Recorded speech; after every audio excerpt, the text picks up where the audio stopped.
Someone invites you to something, a dinner, a birthday, a casual hangout, and the moment you say yes, something heavy settles in your chest. Not excitement, not even dread exactly. It's more like a slow leak, like your energy just started a countdown timer you didn't set. The event is 5 days away, and you're already tired. You haven't gone anywhere, you haven't done anything, but your body is acting like you just ran a marathon you never signed up for. And maybe you've told yourself this means something is wrong with you, that you're lazy, that you're antisocial, that everyone else handles plans just fine, and you're the only one quietly falling apart over a brunch invitation. But psychology tells a very different story. You're not broken, you're not flawed, your brain is simply doing something most people's brains don't do, and it's doing it on overdrive. Here's what the research actually shows about what's happening inside your mind. There's a concept in cognitive psychology called cognitive load. It describes the total amount of mental effort your working memory is using at any given time. And when you agree to a plan, your brain doesn't just file it away neatly and forget about it. It opens a tab, and that tab starts running in the background, quietly pulling energy, even when you're doing something completely unrelated. Think of it like having 30 browser tabs open on your laptop. You're only looking at one, but all of them are draining your battery. That plan next Saturday? Your brain is already computing what you'll wear, how the conversation might flow, when you'll need to leave, what excuse you'll give if you need to leave early, whether you'll have enough energy the next day. And every one of those micro-calculations costs something, not a lot individually, but together, they create a quiet, constant drain that most people never see. So when you feel tired before the event even starts, it's not because you're weak. It's because your brain has been working on that event for days. The fatigue isn't imaginary, it's cognitive, and it's real. Your brain doesn't just note the plan and move on, it rehearses it, over and over. Researchers who study something called prospective memory, your brain's ability to remember to do things in the future, have found that some people's minds don't just store future events passively, they actively simulate them. It's like your brain is running a full dress rehearsal for a play that hasn't even started yet. You might be brushing your teeth on a Tuesday night, and suddenly your mind is replaying what it'll feel like to walk into that restaurant on Friday. Who'll be there? What you'll say when there's a lull in conversation? Whether anyone will notice if you're quiet? Whether you'll seem boring? It's not just planning, it's pre-living. And pre-living is exhausting, because your brain can't always tell the difference between imagining an experience and actually having one. A woman named Priya once described it like this. I don't just go to a party once. I go to it 15 times in my head before I ever walk through the door. And by the time the actual event arrives, she's already emotionally spent. Not from the party, but from the 15 invisible versions of it she already survived. That's not overthinking. That's a deeply thorough mind, doing what it was built to do. Then there's another layer most people never talk about.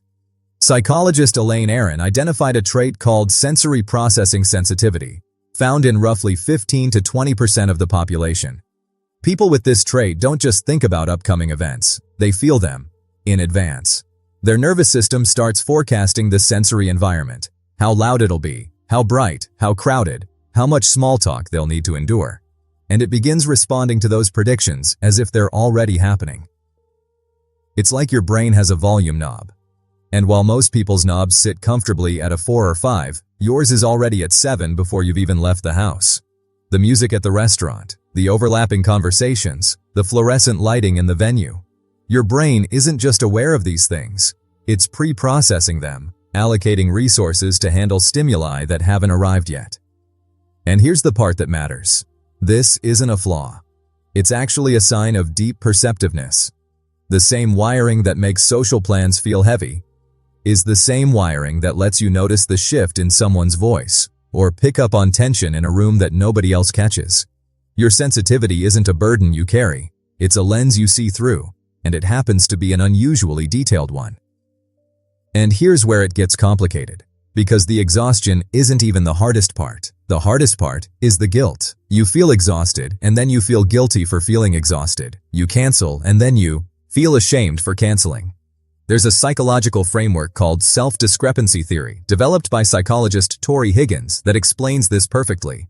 It describes the emotional distress that comes from the gap between who you think you should be and who you actually are. You carry an image of your ideal social self. Someone who says yes enthusiastically, shows up with energy, stays until the end, and loves every minute. And when your actual self can't match that image, the gap creates shame. Not because anything is actually wrong with you, but because the world has taught you that wanting rest is the same as being selfish. But here's the twist. That guilt? It's actually proof that you care.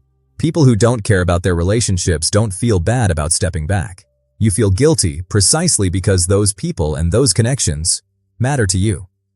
The guilt isn't a sign of failure. It's a sign that you're navigating something genuinely difficult.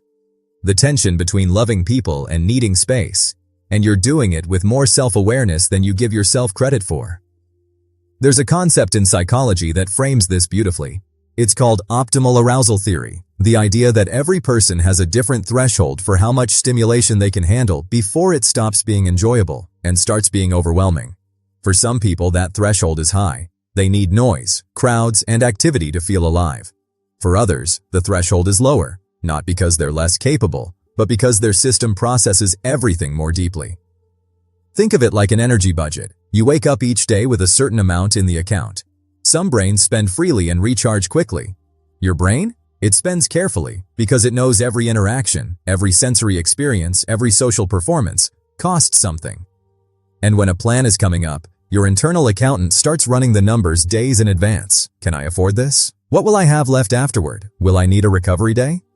That's not avoidance. That's resource management. That's your brain doing cost-benefit analysis in real time, trying to protect you from a deficit you've probably experienced before. That feeling of total depletion after pushing past your limits. You're not avoiding life. You're allocating your energy with precision. And honestly, there's something quietly intelligent about knowing your limits before you hit them. So what does all of this actually mean for you? Right now, today. It means the way you experience plans isn't something to fix. It's something to understand. Your need for rest before and after social events isn't a deficiency. It's data. It's your mind telling you what it needs to function at its best. And honoring that isn't selfish. It's self-knowledge. Now, let's be clear. If your exhaustion is so heavy that it's keeping you from the things and people you genuinely want in your life, that's worth paying attention to.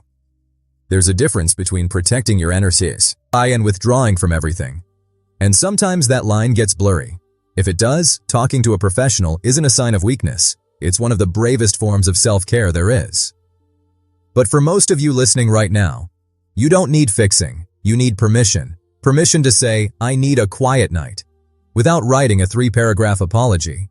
Permission to honor your own rhythm in a world that rewards constant availability. Permission to be the person who loves deeply, but recharges slowly. That's not a contradiction. That's just you, complete, valid, and more self-aware than you realize. You were never the problem in this equation. You were just someone whose mind works a little harder, feels a little deeper, and needs a little more space to come back to yourself. And there is absolutely nothing wrong with that. If this helped you understand yourself a little better, leave a like. If you want more videos about the psychology of people like us, subscribe. You belong here.